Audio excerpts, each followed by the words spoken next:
Hey, everybody, it is Mike, a digitalnomad.net. Well, Gen Z and upcoming Gen Alpha are facing a crisis, I'd say, for sure. And is it engineered? What's going on? Has the social contract been broken? I think it may have.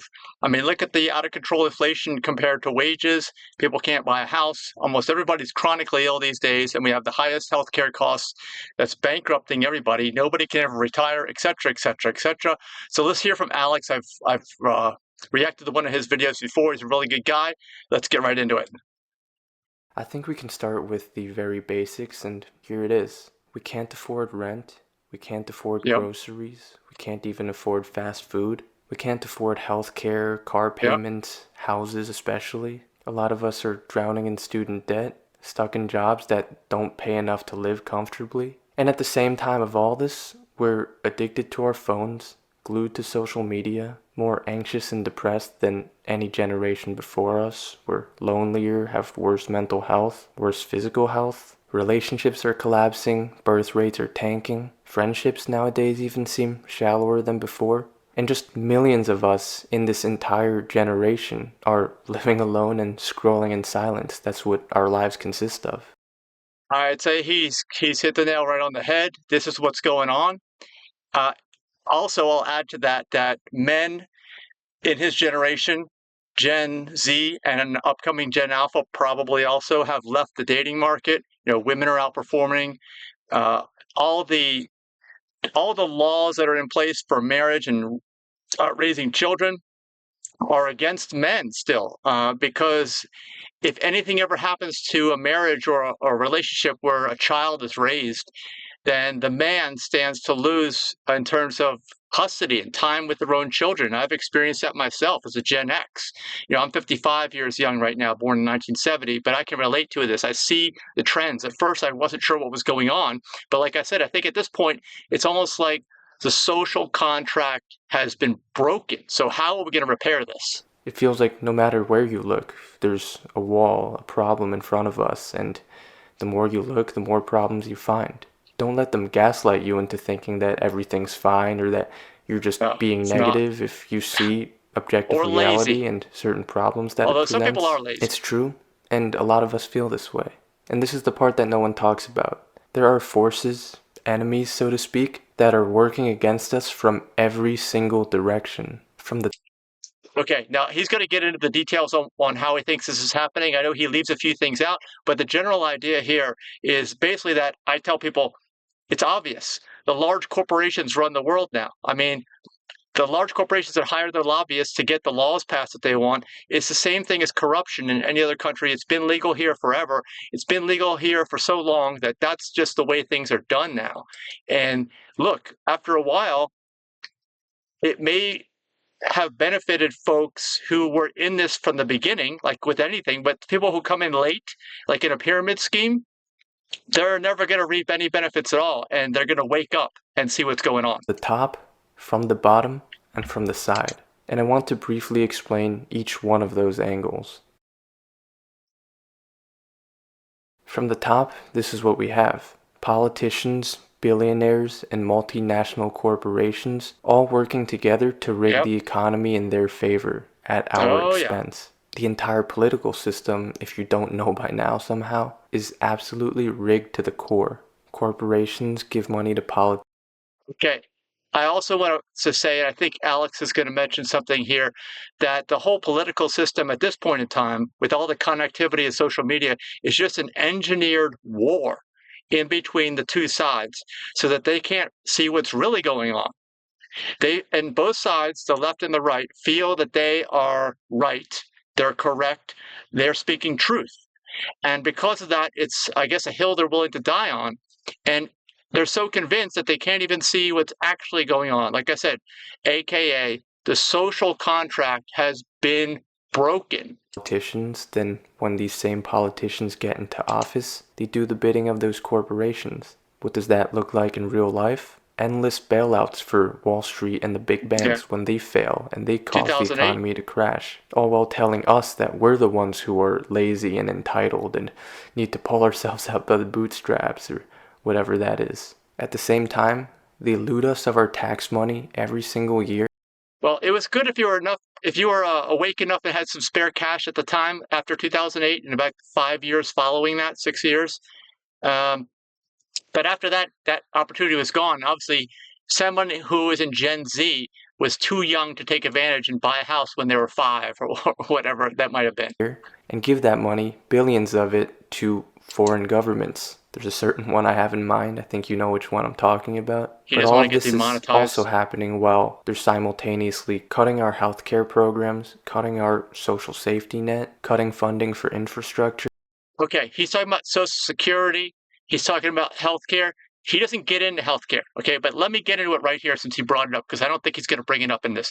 To me, the healthcare issue is actually the largest issue, because what he doesn't say here, and what I will tell you, because we're in this area of health span and longevity with our nonprofit, plantbaseddiet.org. You can go check out what we do there. But the reality is that in 2025, and it's been this way for the past few years, the amount of money that the U.S. spends, like total amount of healthcare spent in the United States, 90% of all the money spent is due to non-communicable diseases. What's a non-communicable disease? It's something you cannot catch from someone else. So if you can't catch it, you developed it through your lifestyle, aka your bad habits, the food system run by corporations, the pharmaceutical industry who makes money off of you being sick. They're incentivized for you to buy their products, which means you have to be sick. Think about that for a minute. And 90% of all the costs for healthcare in the US go for stuff like that, stuff that you can do something about. And the average person can't even afford rent, can't afford groceries, like Alex says, can't afford to buy a house, may never happen.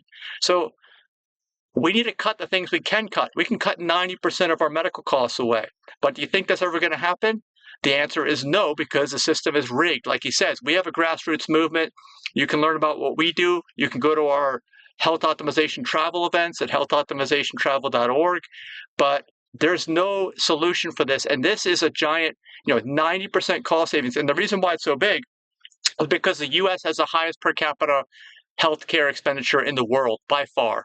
And we have some of the worst results in the world as well. So there's zero value in the current system, yet it's all legal and it keeps going. Cutting every single program that helps ordinary people you can think of. Haven't even gotten to yet, big investment firms, private equity, landlords, all of those who profit off keeping us in debt while also making sure that we'll never be able to own anything. CEOs of companies That's all what they across say. the board are making You'll be record happy and own nothing. profits, all while jacking up the prices for their products and services while decreasing the quality. The whole thing about shrinkflation, it's real. And even on a smaller scale. Yeah, also, there's the gap between wages and inflation is what he's kind of alluding to, and that's happened for sure. And that's why people can't afford anything, because the average wage has not even come close to keeping up with the inflation. And the inflation happens because nobody ever wants to get stuck with a bad economy. So the way out of that is to keep printing money and devaluing the currency, which causes inflation. And all of that is legal. Keep in mind, all of it is legal. This is the problem. This is why the social contract appears to be broken, even though most people won't even acknowledge it. On a human level, most people go to work every day to jobs they don't even like, Yeah. are told exactly what to do and when to do Working it on by a somebody else's boss. dream. Those bosses are told what to do by the higher ups. The higher ups have higher ups, and it's just a cycle from the top down. Yeah. This is what I mean by the enemy from the top. The people in power who exist only to serve themselves, knowingly or unknowingly, making our lives worse, making it so that an entire generation, Gen Z, is, like I said, struggling on the day-to-day and living with this sort of existential. Well, they just want to make sure that people are so tired and barely making ends meet, so they can't really think about what's going on. Because if you really thought about it, you would be outraged like he is. And he's made this video because he thinks that in the next couple of years that some massive change is going to happen. He can feel it. And I would agree, because it's going to have to. If this social contract has indeed been broken, let me know what you think in the comments. Then something's going to have to happen. And it's not going to be pretty. There's something else I'll get dread to in a and minute. anxiety about what the future holds for us. It feels like they've taken everything away.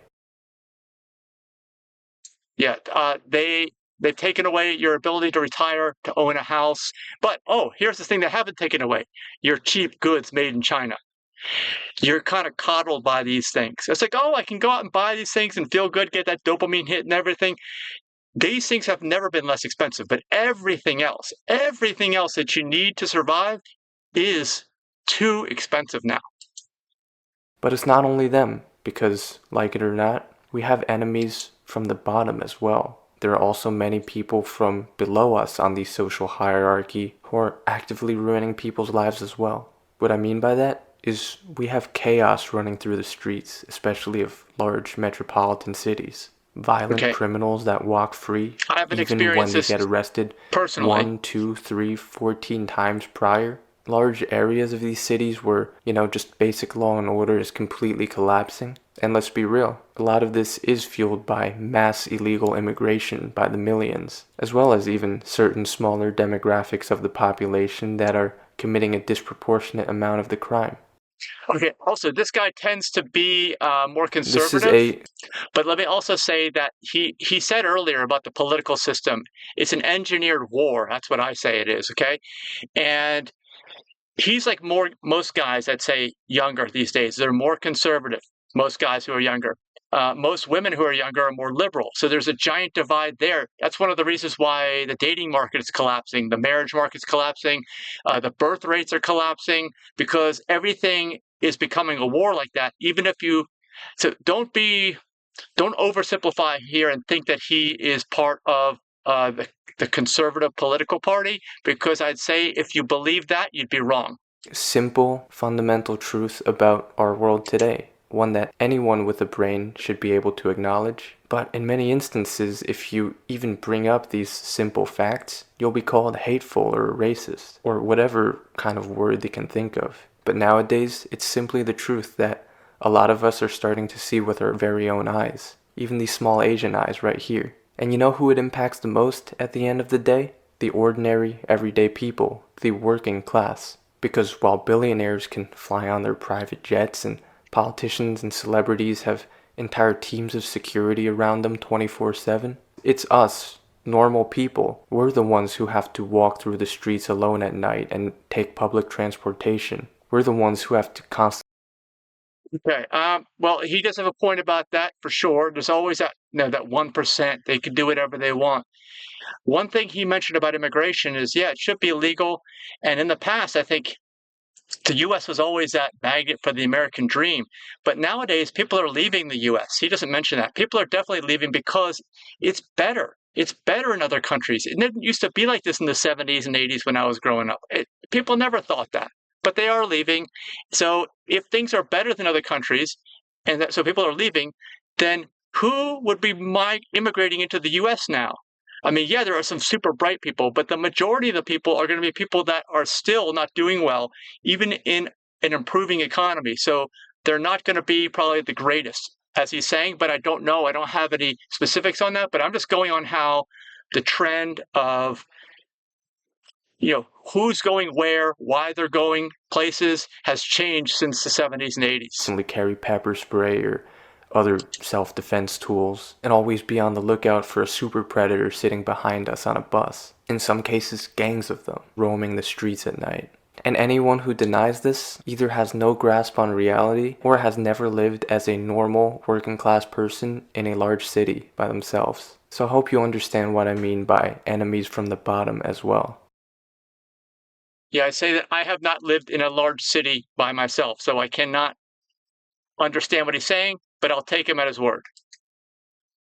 And from the side, we've never been more divided than ever along party lines. Because Yep. when I bring up the enemies from the top, the powerful people who are causing the economic issues we're dealing with today, there are idiots from the so-called right who will say, you're a communist, you're a socialist, you're a far-left liberal. And at the same time, when I talk about our That's so enemy true. from the bottom, the criminals and the thugs running our streets, many of whom are illegal or are just super predators, people from the so-called left will come out of the woodworks and say, you're a racist, you're a bigot, you're a fascist. Don't you guys see it? Because to me this is Yeah. obvious. Oh, for But the sure. point I'm trying to make is that the two major political sides. Yeah, if your stated beliefs don't fall in line with one of those extremes, then the people that you don't agree with, they believe you're the enemy. That's just how it is now. It never used to be like that.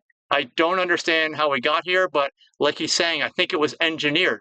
This is part of the way that people who are in charge of all this, even though the social contract has been broken, can get you to go along with it. In our country can't even agree on some fundamental truths, while neither gets it fully right. People scream at each other on Twitter all day, at each other's throats constantly 24/7, engage in acts of political violence which are almost certainly going to ramp up within the next few years, and you end up with an extremely low trust society where the two sides can't even agree on some fundamental truths. And also, somewhat aside but somewhat related to politics, there's the growing divide between men and women too. Oh yeah, Obviously, there men you are go. becoming more conservative, women are becoming All more right, he's liberal. mentioning it. The radical feminist movement over the past few decades has taught women that men are to be antagonized. And as a response, men are going more extreme too. Like, that's why you see the rise of figures like Tate and Myron and those guys. Because it's just a natural The backlash and manosphere, response that's what to that's the called. years of being told that men ain't shit.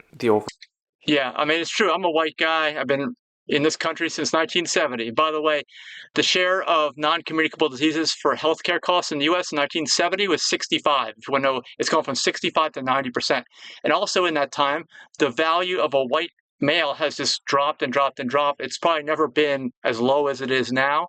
And I think that's why we're reaching all this uncertainty all of a sudden. Overall picture is that the left and the right hate each other. Women and men can't get along with each other anymore, can't connect. So what do you expect to happen in a culture that's so divided? Both sides Hmm, are screaming at each other and even possibly going to war with each other, all while being for completely sure. oblivious to their own flaws in their ideologies. And people, instead of looking at individual issues or looking at the big picture from a top-down or bottom-up perspective, they look at things from a completely partisan and tribal lens. Yeah. And that does a perfect, effective job of dividing the population. Chapter 5. Everyone is Anyways, lying to yeah, you. that's the reality that we live in My 2025. gosh, We're surrounded on all sides. From I'd the say that's top, true. the So true.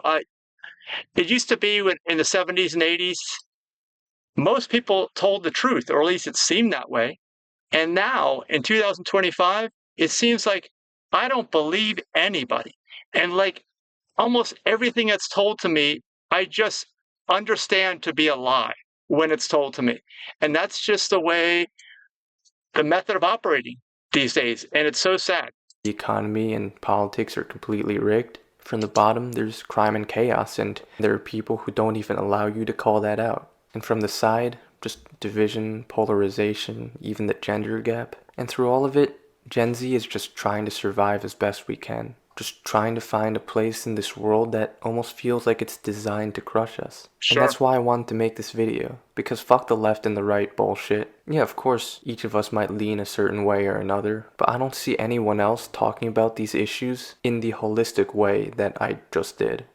Not to glaze myself or something, but for real. All these so-called influencers or commentators you see, they're all paid shills for one side or another, either because Sure. they're directly given money or because they want to feed into what their audience wants to hear. Yeah. No one is honest anymore. Not in Yeah. the government, It's so true not in with all the people, like we're in this space of health span and longevity. I just did a video, I had to do it, on cosmetic appearance, cosmetic procedures, coloring yourself.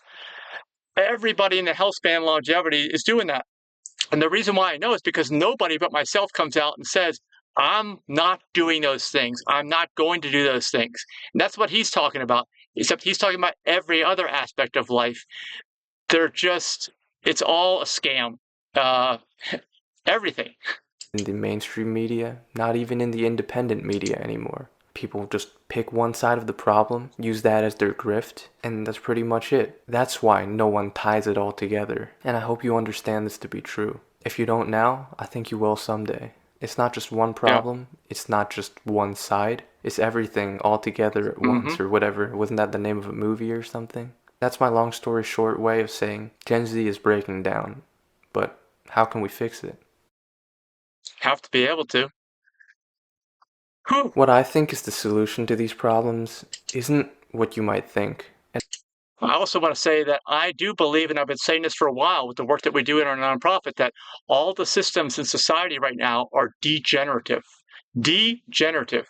There is some hope there and some optimism, because it means we can flip them if we want to regenerative, and that's what we're trying to do. But it's a grassroots thing. It's not going to come from the top for all the reasons that Alex just told you guys about. And I know that my videos might come across as like doomerish or whatever you want to call it, but as the people who actually watch till the end of my videos know, I'm not someone who just says give up, you know? Someone who tells you to just lie down and take the punch while the world fucks you over. Because you don't just sit there without fighting back unless you're a pussy. Whether that fight is a personal, individualistic fight, or a collective one that involves changing society for the better. But at the same time, I'm not going to sit here and cope or I also want to let you know that with our nonprofit, that's what our slogan is, that we are improving society for future generations. So in a way, we are rewriting the social contract, which so badly needs to be rewritten now. feed you fake optimism either. I'm not here to say that, oh, we all have the power to come together and change the world if we all just work together like it's some kind of Disney movie. Because let's be honest, I don't think that's true anymore. A bunch of broke, lonely, powerless people screaming into the void isn't going to fix anything in this day and age. It's just true, it's a sad reality. Maybe that worked in the past, but I really don't think it's going to work in 2025. You can even look at evidence from the last decade. BLM protests, they burned entire cities and went crazy across the country, but guess what? Race relations are arguably worse now than ever before. On the flip side, look at the January 6th protests on the Capitol. Those guys sort of went nuts and nothing happened. Biden still took his 4 years in office. Political tensions grew even more inflamed during. He says race relations are worse than ever. I don't know about that, but the thing is that you have to contrast that with the fact that people, let's say, who are African American, have never had more opportunity. It's never been a better time to be alive here in the United States than right now, than this generation. They are way ahead of all previous generations. So there's a big disconnect. During those 4 years leading to Trump's second term. And even this year, you know, the anti-Trump rallies, anti-ICE rallies in LA and the No Kings protest and all that kind of stuff. The result of that, the Trump administration just doubles down on everything that they were going to do anyway. That's the reality of it. So what does that tell us? That, again, like I said, a bunch of broke, lonely, powerless people in today's day and age just can't really do anything, even when we get together. Well, let me say something But here. hear me out on this. What this shows is that the system doesn't listen to noise. Okay. He's going to talk about power here, but this is what it is. It's about taking back power. And I know he mentions Disney. Maybe he already mentioned. I don't know if he said it here, but he will maybe. It's not like a Disney movie, but the movie Ants is kind of the most appropriate movie that I keep going back to, because that's what's needed here. A true grassroots effort where the people that are in charge, they are forced to change because the connected people who make up almost all of society demand it. That's the way it's going to have to be. But enough people need to wake up. They need to raise their consciousness level to get to that point so that that can happen. listen to noise. It only responds to power. And right now, we simply don't have it. But we can get there someday. So I think the first step of the solution is to see this whole thing as a decade-long struggle, if you so choose to be part of it. No and I think that short-term at some fix. point this will That's right. become inevitable. But step one towards fixing this broken society is building a coalition of people who agree on fundamental truths. Not necessarily left or right in the traditional sense, but based on common priorities. Because Yeah. if you really break it down, the ideological. I agree. And that's one of the reasons why we focus on health. And like I said, our nonprofit is eggplantbaseddiet.org, because I asked this question when we give a talk. I was like, hey, raise your hand here if you like to be sick. And nobody ever raises their hand, because I know we all have that in common. Nobody ever wants to be sick, but you have to contrast that with 90% of healthcare costs in the U.S. are due to non-communicable diseases, aka self-inflicted sickness. Left and the ideological right, not the partisan tribes, they actually might overlap more than people think. There's a lot that we can agree on, and we should put that at the forefront. Yeah. We all agree that healthcare costs way too much. There we go. There should be a solution to that. We all Yes. agree that we shouldn't be wasting trillions of dollars on endless wars. We all agree Yep. that many politicians are corrupt and should be further investigated or even locked up for the crimes they've committed. And even more and more people are starting. More than that, just the whole system that incentivizes feeding money to lobbyists, that is corrupt in itself inherently, and that needs to be made illegal. To come to the conclusion that our government is under a lot of foreign influence, not only by our enemies in name, but even our closest allies, if you know what I'm talking about. These are just some examples of the issues that we can actually unite around, regardless of which side you consider yourself to be on. And of course, there will always be disagreements about things like immigration, LGBTQ, that kind of culture war stuff, and that's fine. But I think the best way forward is to put those debates on the back burner, solve the things we agree on first, The and then worry major about the rest social later. contract. Otherwise, society just stays divided and powerless Yes. forever. And Yeah. now, So he's right. If you don't focus on that social contract, on the core ideas, that is, in a way, probably why things are engineered the way they are now, is to keep us from focusing on that. It's an attention economy, and the attention is not on what he's saying, although it should be. It's on all these little individual hot button things that hit your emotions or spike your dopamine levels. the second step, I think it happens at the same time, because each of us individually simply needs to become the best version of ourselves. We have to become individually powerful, because like I Yes. said, change happens through people who hold power. So it's up to us to maximize. Keep in mind, too, though, that you have a tremendous amount of power. You have giant amounts of power because you have these digital devices. I was just looking at mine earlier, right? These things they make you into almost a cyborg or something. I mean, you can connect with anyone, anywhere for free, unlimited, build up groups of people, etc., etc. You can do all this. Everyone can do this, but you have to use this system in a regenerative way, which is to produce, to connect, rather than a degenerative way, which is to consume content. Just keep that in mind. Until the average person's willing to do that, and we're going to struggle. And power can mean different things to different people, but in general, I think on an individual level, it means mastering your craft, becoming knowledgeable, learning about history, psychology, anything that can actually have an application in real life, building social networks, keeping an open mind, and just overall growing into someone that people will listen to, actually having a voice in this world. Because once you become powerful in these ways, you either end up with a lot of money, which you can use to throw your weight around, or you end up with a voice that people take seriously. Or both. Okay. Well, let's end it right there, because that's an optimistic note, and it's a very sobering video, I think. Let me know what you think in the comments below. I'll link the original video so you can watch the rest of it if you want to. But this is not an easy fix or an easy answer, but I'd be interested to hear what your ideas are, or just what your take is. I mean, you might say this guy doesn't know what he's talking about, but I want to hear from younger people. That's the thing. I don't want to hear from millennials, although some of them are affected by this. Definitely not Gen X, definitely not boomers. Okay, most people I talk to, they either don't admit what's going on, don't know what's going on, or are just overwhelmed when they hear about the challenges that face the average person these days. So use the comments as a way to figure out solutions, and I will check you out in the next video. Thanks for watching. Bye-bye.